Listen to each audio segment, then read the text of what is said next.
Hey everyone, it's TM24Fan8 from Viking Gaming Servers, welcoming you to episode 3 of our server play series.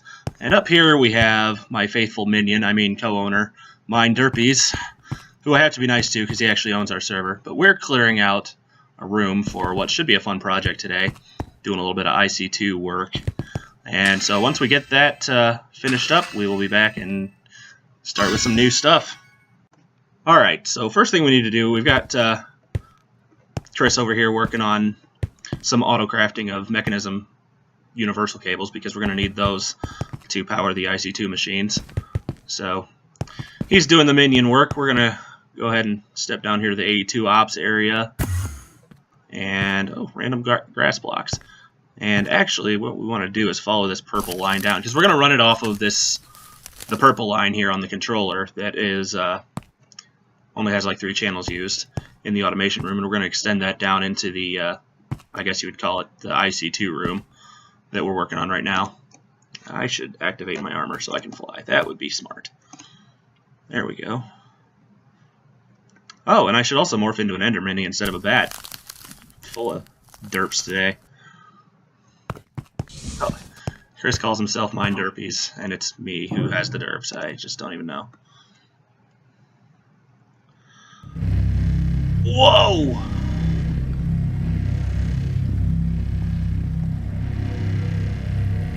Man, is that ever loud. I'm underneath. I guess you were doing something with the metallurgic infusers, and I was underneath them.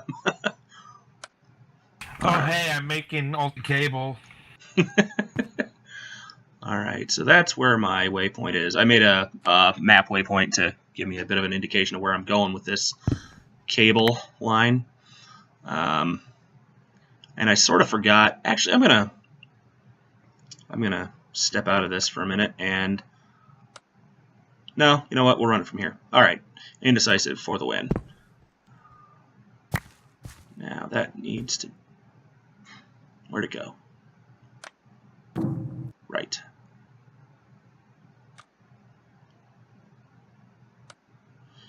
That waypoint is at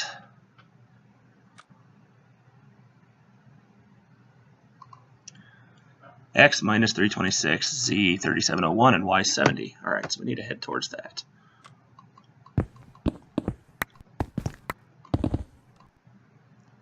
I guess my armor doesn't make light when I'm underground in a tunnel. That's cool. Tell you what, folks, I'll be right back when I dig this tunnel, and we will continue. Alright, got that tunnel dug. Just needed to get some lighting involved here. I've got some ME glass cables on me already, and I'm actually going to have the system work on making a few more, just because we'll probably need them at some point. Let's get 40. And this is basically what we're doing here is we're extending an existing P2P line. You can see the P2P bus there that is intended for the floor in the automation room underneath the floor.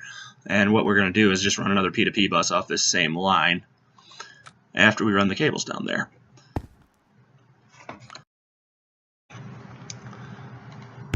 So let's get some cables running. Let's run the purple ones first. These will all be purple eventually, but might as well use the ones that were already purple while we can. There we go.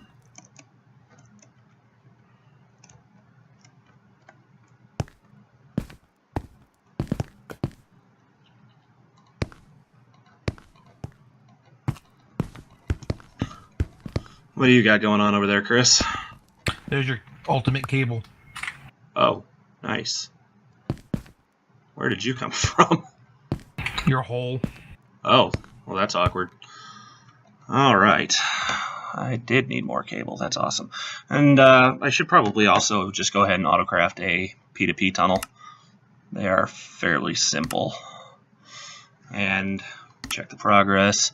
And like I said the last episode, these never take very long because our processor line is super fast. Because somebody had an amazing idea on making that.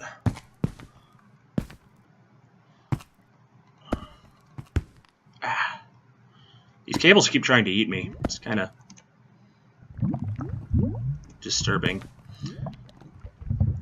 I'm going to go ahead and get rid of this waypoint too.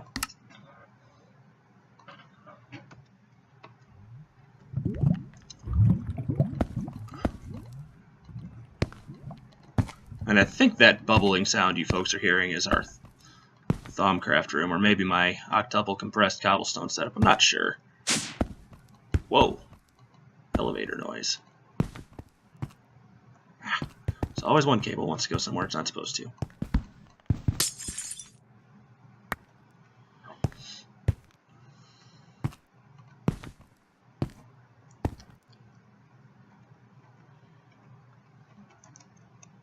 And I think we're going to keep the...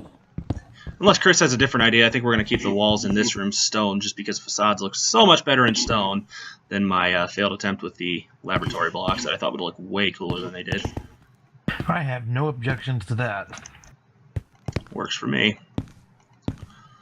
Alright, so what we're going to do is we're going to run this down to exactly floor level, and then we're going to smack the P2P tunnel, because these first 8 channels we're running will just be underneath the floor, basically. And now I'm going to have to grab my memory card and go pair it, and from there, this will be ready to go. And I'll have to paint the cables at some point. But maybe we'll do that between episodes. For right now, it's not really necessary. Alright, so yeah, shift right-click on the originating tunnel, and then... Whoa, and then you fall in a hole. IC2 factory. Very nice. And then you right-click on the arriving tunnel. And my apologies, folks. For whatever reason, I'm losing my voice. I hope I don't sound too bad. And now that tunnel is ready to operate. That's more mini mode. And I think the first thing I'm probably going to put on there is a... Well...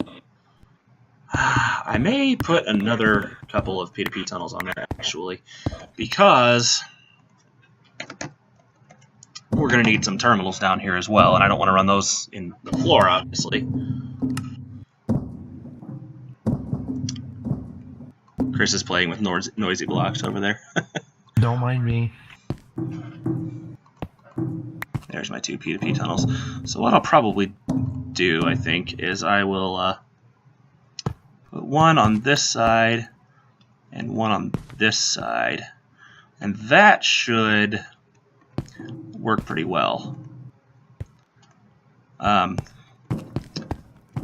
Because total between these 3 P2P tunnels we have 24 channels in theory.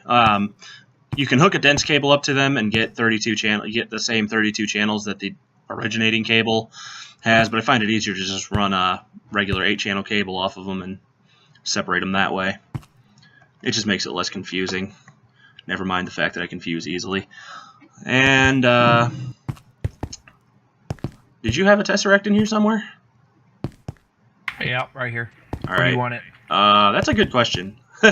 I'm thinking, well, because the machines are going to run from, like, here, maybe, I don't know. I mean, they can actually run down the sides here, too. Why don't we put it... I don't know.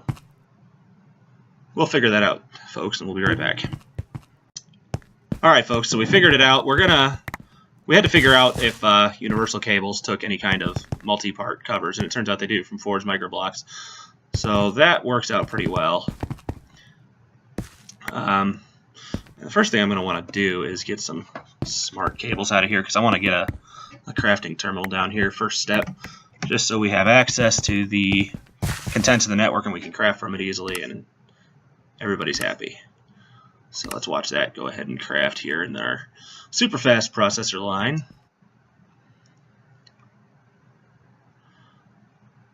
Go, go, go. I know you just have to bear with us, folks, because we're just kind of coming up with this as we go. It's how Chris and I have some of our best ideas, really. Or it's what I tell him anyway. Keeps him happy. Indeed. Alright, so from this... how do I want to do the terminal? Here, give me the ultimate cable, I'll run it. Alright. You go ahead. Probably break those while you're at it. Oh! Stupid blood magic magnet.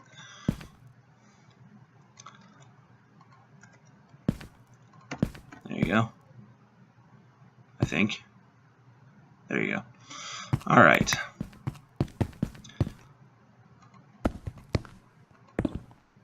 This pickaxe... Oh, you know what?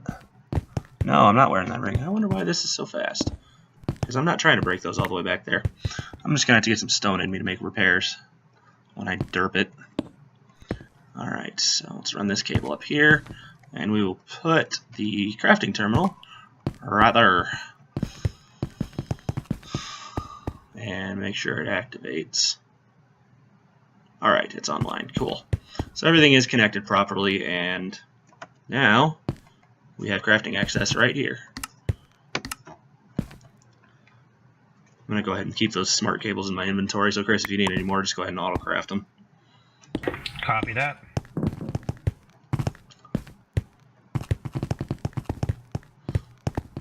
And now we have our power lines. These are Mechanism Ultimate Universal cables. They carry more energy than I care to describe. Oh, you know what? I've got one of those. I've got a Ultimate Energy Cube too. So let's actually take this one step further and put that down here to have some power storage for this room. Because once you get into heavily overclocked IC2 machines, you run into a whole lot of power usage. So we'll put that between the Tesseract and the cables and have that hanging out there.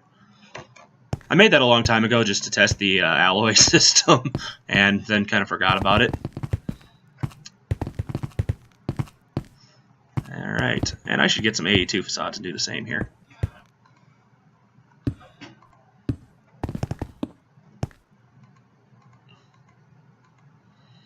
Chris used to yell at me all the time, you see, about covering my cables, and admittedly, I was never very good at it. But this world, I've decided to try to be a bit more of the aesthetic builder. I'm still not on my wife's level, but that's okay. Neither is he. No, I'm not. And hopefully in later episodes, you guys will get to see a little bit more of what she's all about, because I can't say enough about some of the pretty builds she's done. I mean, that restaurant I showed you guys in the world tour, that's just her warming up, so you guys will hopefully get to see a lot more from her. She decided to opt out of this episode, though. Got some Supernatural to watch, if any of you guys out there are interested in that. Alright, you would never know there were cables in here. Oops. Well, I guess I'm taking a nap. Didn't mean to click on that.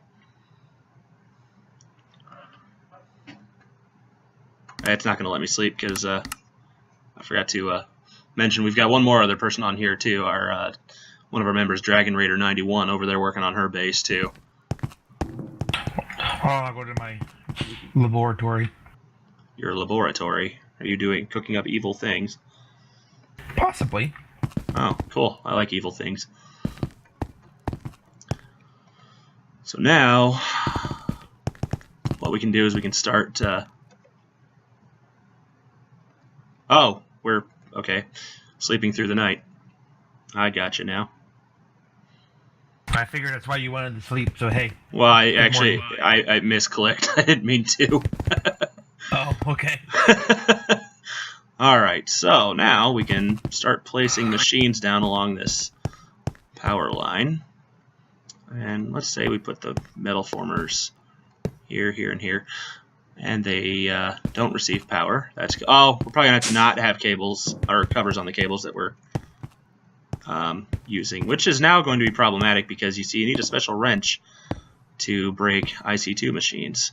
So I'm going to go underneath here actually and do this in a way that nobody gets hurt. Not even Chris. Don't mess up my machines. But that's no fun. Ah, come on.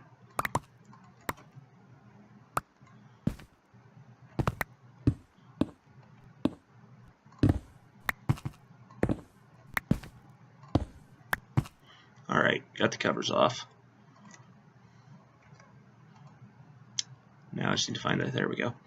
Got the cable back, and now the machines are powered. So it was just a little bit of a brain absence on my part. I forgot they don't work the same as thermodynamics covers. Oh, are we burying the energy cube? I don't like it showing. Oh. See? Mr. Chris, all about the aesthetics. Which is okay, someone on the server has to be, and since it'll never be me, more than I already am. And then let's break these covers and put down the compressor and the macerator. And eventually we'll have automation modules to put in these, because right now they won't work properly with AE2. They have to have ejection modules and stuff like that. And we'll eventually overgrade them, overclock them. I can speak good today, because IC2 machines, as most of you probably already aware, are very slow without some major overclocking. So now that we've got some machines in here, let's discuss what to do next. We'll be right back. If you insist. Alright, folks, we're back. And we had to move a machine down because I had a bit of a derp again and put them in front of the P2P line, which does us no good having them there. Oh, you know what? Should probably stand to put a cable anchor there.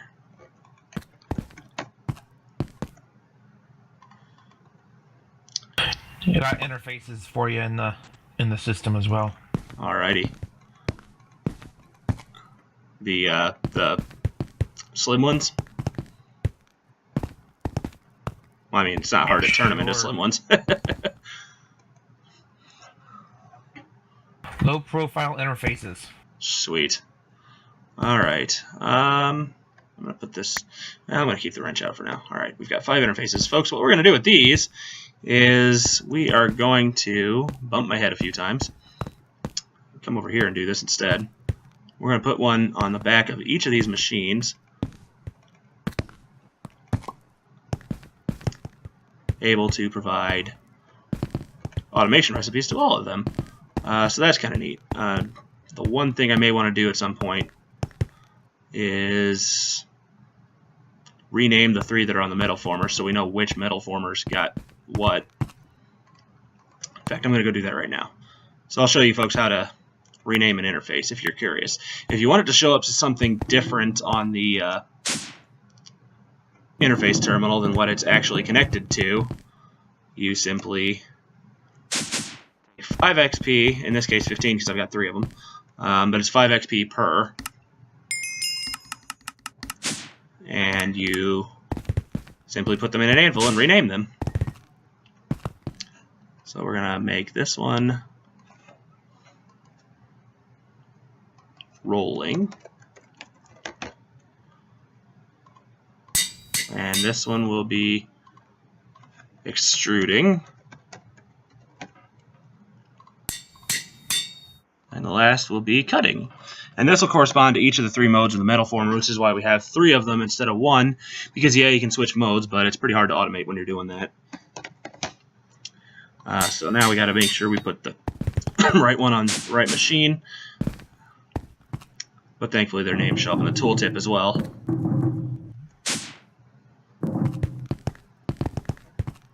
So this is the one for extruding. There it is. Put that one on there. Looks like I have the cutting one in my hand, which would go here, and that means rolling goes there. And now, if we go to an interface terminal, nearest one is the server room, you can see that we have, along with the compressor, we have cutting and extruding and rolling right there. So that's a neat trick. If you have a bunch of the same machine and you want to differentiate what the different ones are for, you can name the interfaces pretty much anything you want, and they'll show up that way on the interface terminal. So now that we have that in place, next thing we're going to need to do is make some ejector upgrades, because IC2 machines by default have no way of automatically ejecting their finished product, like think of a thermodynamic or thermal expansion machine or Ender IO. These don't automatically output, and there was no way until recently you had to use some kind of extraction through a wooden pipe or whatever. But IC2 added something new, which I really like, called the ejector upgrade. They are now auto-craftable for you. I was just discovering that. See, Chris is a one-of-a-kind minion. Alright, so we're going to need 5 of those, and you can see we have all the materials we need. Chris has been diligent behind the scenes here. He's not quite as much of a talker on video, but this guy gets stuff done. He gets on a mission and he gets it done. Do you need any other upgrades for the machines while I'm making stuff craftable? No, not right now, because the only other thing we're going to put in them is overclockers, and we can't do those yet. Want me to work on the patterns for the machines themselves, or do you want to do that? I mean, it doesn't matter to me as long as they get done. I'm putting the ejector upgrades in, and so you're talking about auto-crafting the actual machines. Yeah, the different copper and tin wires and stuff like that. Oh, so you're okay, automating like cables and things. I'll tell you what, I'll let the viewers watch you in action here. Which terminal are you at? The crafting terminal, or the pattern terminal upstairs. Okay. So what Chris is doing here is a highly delicate process. Not really. It's fairly simple. What happens here is you put into this grid the recipe of something you want to craft. And what's neat about it is you can, I won't mess with it right now, but if you click this, there he goes. You click this button, you turn it into a processing pattern. And what that does is it lets you specify the input and what the system is to expect the output to be. If I do it right, it works much better. It usually does, yeah. Basically, the machine, the AE network, will send one of, or however many of the input items based on the request, into the machine, and the machine gives back the output, and the pattern recognizes that. And just curious, why are you auto-crafting those tools if we have machines to do their jobs? I'm not. I just needed it to make the initial patterns. Oh, okay. So he's working on a crafting pattern right now, and what that does is it just reads crafting recipes and gives, you know, what the expected outcome is from those. So that you can't actually tweak those like a processing recipe. Processing, you tell it what you give it and what it's supposed to receive, and it can receive, in the case of like our Thaumcraft crystallized essentia, you can have it 3 different desired outputs, and when you request any of them, it'll call upon that pattern. So that's kind of cool too, because we turn ender pearls into 3 different aspects, as you can see. So when you request any of them, you get that same pattern putting an ender pearl in. In this case, he's making copper plates and then turning them into copper item casings, and one of those plates yields 2 casings from the machine. Do you recall how many wires you get to cut them? Is it 2? Depends on... Yes, it is. Yeah, I was going to say, it depends on which kind of cable, but... Yeah, from copper with the regular cutter you get 2. I think in the... Let me check NEI here. In the machine, you get 3.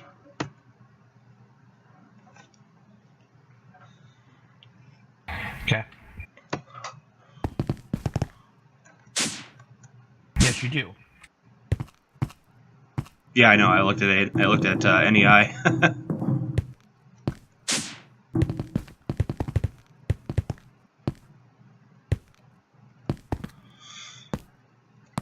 So what's happening here is Chris is putting patterns, or will be putting patterns into the interface terminal, and they will show up right here in these here interfaces.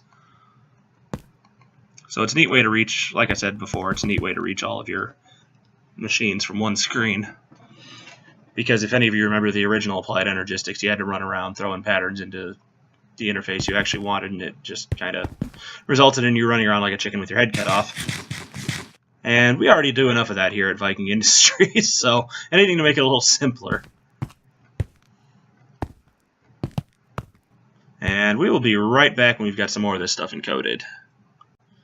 Alright, so as you can see, he put the patterns into this interface, and now the machine was active making the recipe, so that's pretty cool.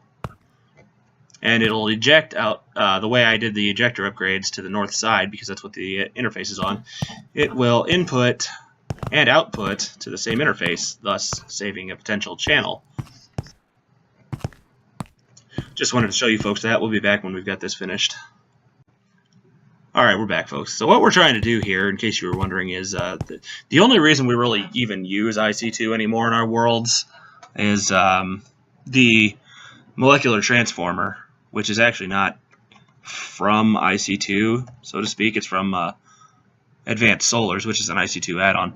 And what that does is it turns, for a whole lot of EU, which is IC2's energy unit, it turns iron into iridium, and as well as it can do a few other neat things. But as you can see here, it's very expensive. It needs this irradiant glass pane, which needs irradiant uranium and reinforced glass and EV transformers, and I mean, it's very expensive, so we need some infrastructure in place for auto-crafting to make these, and probably a few more reactors too. Believe me, they are power hungry. I think in the last world, where we had 4 turbines, they still, if we ran all 3 of our molecular transformers, they still almost had trouble keeping up. Now, that world we used enderium blocks for the coil. In this world we're using ludicrite, so we have a little more power potential, but still, you get the idea. They're very power hungry, as is even a regular IC2 machine when you upgrade it enough. So we're getting some of that infrastructure in place, getting some auto crafting set up so that we can craft the easy parts, the more tedious parts of the machine. You can see Chris has been busy here with the patterns in these interfaces, because, as a lot of you know, and now I'm not, let's be clear, I'm not bashing Industrial Craft 2, because it actually is still a pretty decent mod. It used to be one of my favorites, and their philosophy has just gone a different direction from mine. It's not really their fault. The reason that we're doing a lot of this stuff off camera is because IC2 has moved towards a lot of crafting steps. Machines take parts which themselves need parts, which also need parts, and all of that requires a ton of crafting steps. And we don't want to bore you guys with constant crafting on camera, because that's just not fun. We're trying to keep it to the interesting things.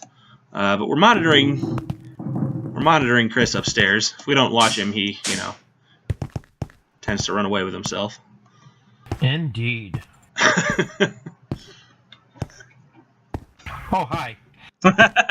Yeah, I'm right here. How you doing? Oh God. Hi. That wasn't me. It was that guy. I hate when that guy shows up. I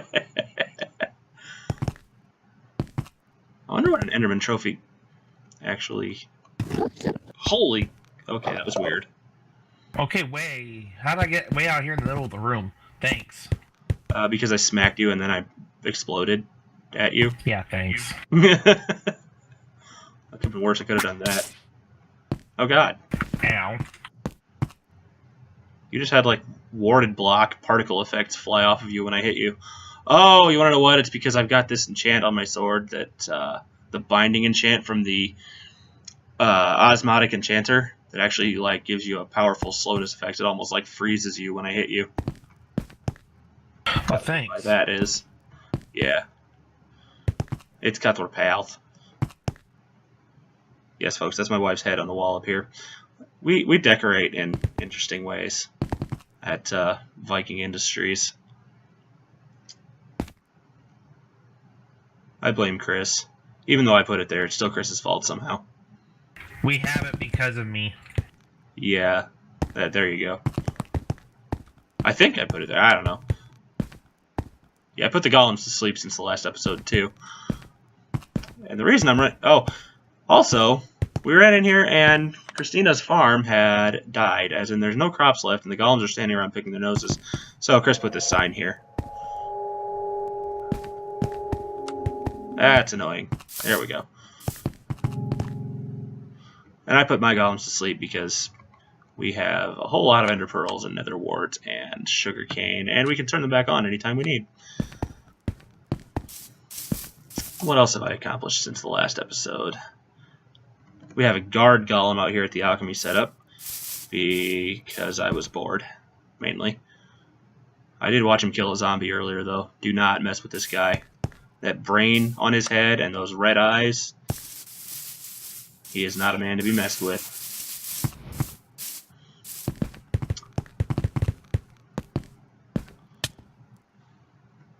I ran into those ender lilies down there, and they didn't hurt me till I got up the stairs.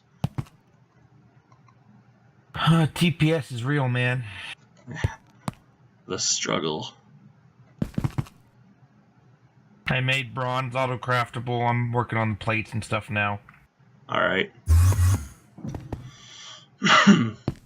So as you can see, like I said, IC2 is a lot of tedious crafting, which is why we go through the really tedious part of auto-crafting it early so that we never have to actually craft it again. And I think what I'm going to do here actually is, oh, I've got some stone. Cool. I'm going to go ahead and fill in this wall behind the machines because I've done all I need to back there for now.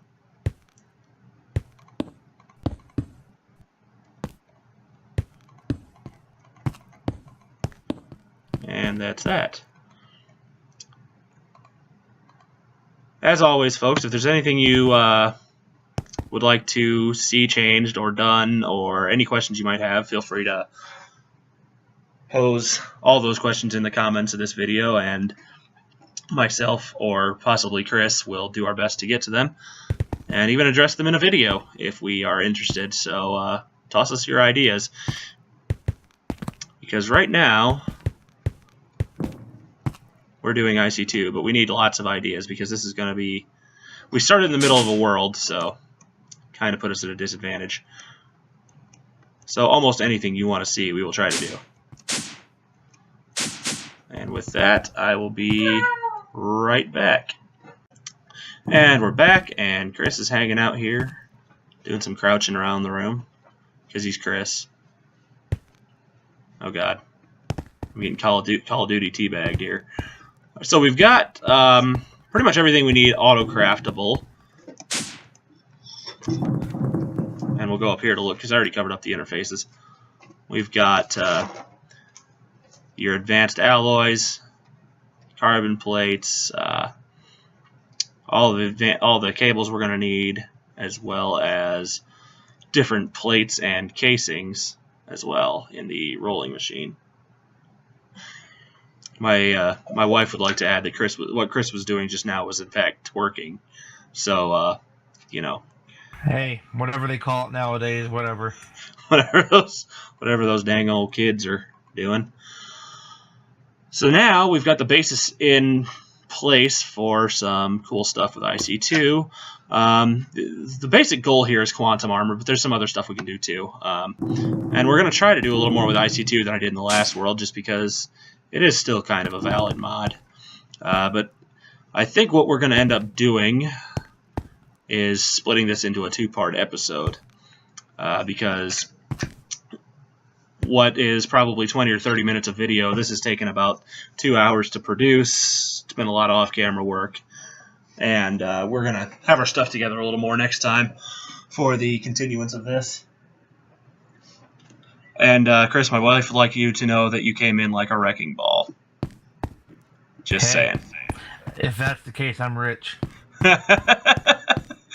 And hopefully tomorrow we'll have a couple of our other members present as well. They really, particularly Scotty and Ollie, add a lot to the experience. So for now, we're going to go ahead and wrap this up, and hope you've enjoyed the episode.